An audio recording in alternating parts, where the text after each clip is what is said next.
Like, comment and subscribe.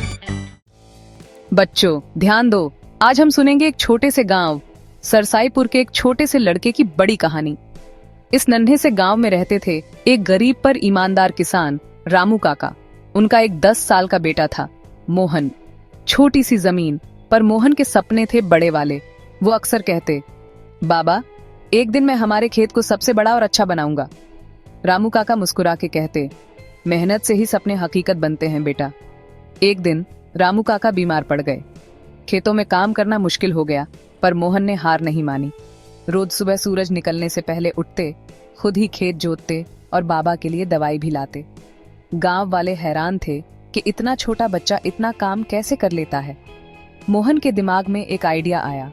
उन्होंने पुराने बीजों की जगह नए एडवांस बीज बोने का सुझाव दिया। पहले तो रामू काका हिचकिचाए, पर मोहन की जिद के आगे मान गए। मोहन ने सब्जियां, फूल और जामुन, ड्रैगन फ्रूट जैसे नए फल उगाने शुरू किए। हर हफ्ते गांव में लगता था बाजार।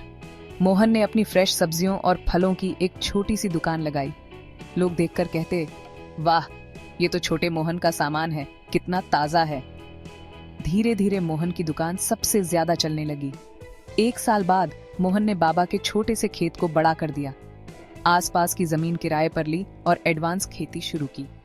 अब वो न सिर्फ गांव में बल्कि पास के शहरों में भी अपना माल बेचने लगे।